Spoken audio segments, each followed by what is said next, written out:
Bien, mis queridos amigos, tenemos esta lavadora con un fuerte ruido en el lavado. Eso nos indica el cliente.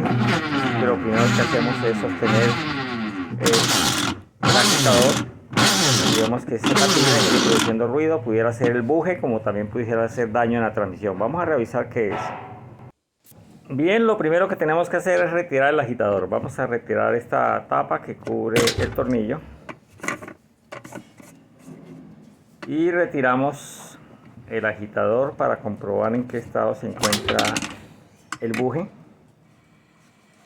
porque si el buje está desgastado, eso pudiera hacer que produzca ese ruido. Pero también en muchas ocasiones es la transmisión la que se encuentra dañada ya. En este caso, bueno, el buje se nos ha quedado abajo. Vamos a sacarlo para poderlo mirar.